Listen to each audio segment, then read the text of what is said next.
Okay, so this one just popped in. Okay.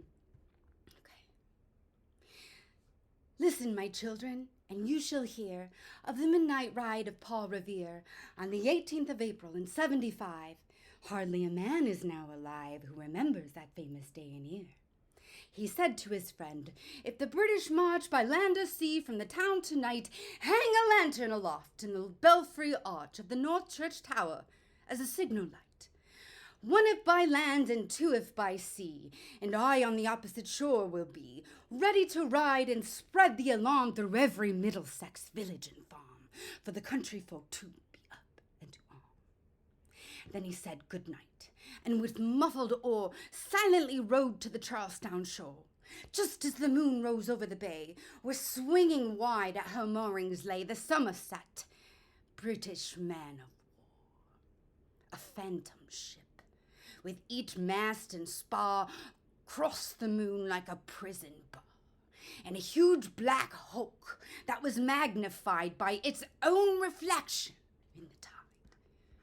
Meanwhile, his friend, through alley and street, wanders and watches with eager ears, till in the silence around him he hears the muster of men at the barrack door, the sound of arms and the tramp of feet, and the measured trend of the grenadiers marching down to their boats on the shore. Then he climbed the tower of the church, up the wooden stairs with stealthy tread, to the belfry chamber overhead, and startled the pigeons from their perch on the sombre rafters that round him made masses and moving shapes and shade. By the trembling ladder steep and tall, to the highest window in the wall, where he paused to listen and look down a moment on the roofs of the town, and the moonlight flowing over all. Beneath, in the churchyard, lay the dead, in their night encampment on the hill, wrapped in silence so deep and still that he could hear, like a sentinel's tread, the watchful night wind as it went creeping along from tent to tent, and seeming to whisper, "All is well." A moment only he feels the spell of the place and the hour, and the secret dread of the lonely belfry and the dead.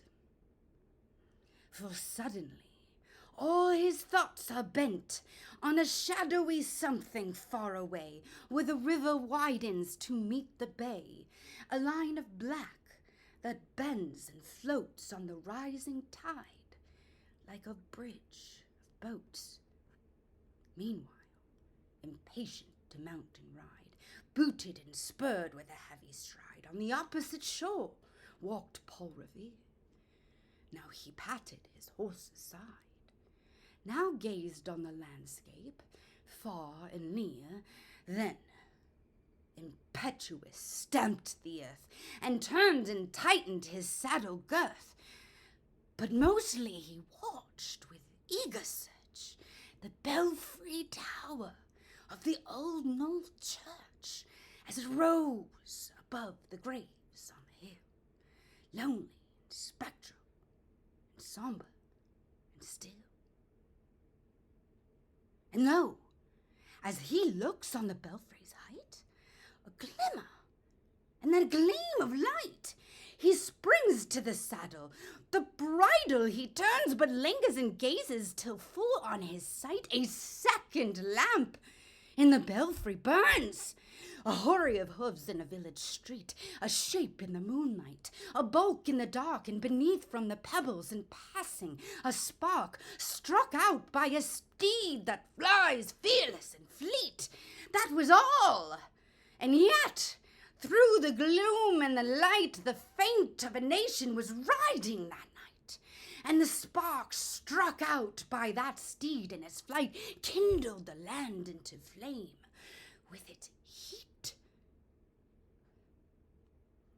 He has left the village and mounted the steep, and beneath him, tranquil and broad and deep, is the mystic meeting the ocean tides and under the alders that skirt its edge, now soft on the sand, now loud on the ledge, is heard the tramp of his steed as he rides. It was 12 by the village clock when he crossed the bridge into Medford town. He heard the crowing of the clock and the barking of the farmer's dog, and felt the damp of the river fog that rises when the sun goes down. It was 1 by the village clock when he galloped into Lexington. He saw the gilded weathercock swim in the moonlight as he passed, and the meeting-house windows, blank and bare, gaze at him with a spectral glare, as if they already stood aghast at the bloody work they would look upon. It was 2 by the village clock when he came to the bridge in Concord town. He heard the beating of the flock and the twitter of the birds among the trees, and felt the breath of the morning breeze blowing over the meadows brown. And one was safe and asleep in his bed. Who at the bridge would be first to fall? Who that day would be lying dead, pierced by a British musket ball? You know the rest. In the books you have read how the British regulars fired and fled, how the farmers gave them ball for ball from behind each fence and farmyard wall, chasing the redcoats down the lane, then crossing the fields to emerge again under the trees at the turn of the road, and only pausing to fire and load. So through the night rode Paul Revere, and so through the night went his cry of alarm to every Middlesex, village and farm, a cry of defiance, and not to fear, a voice in the darkness, and knock at the door, and a word that shall echo for evermore. For borne on the night wind of the past, through all our history to the last, in the hour of darkness and peril and need, the people will waken and listen to hear the hurrying hoofbeats of that steed and the midnight message of Paul Revere.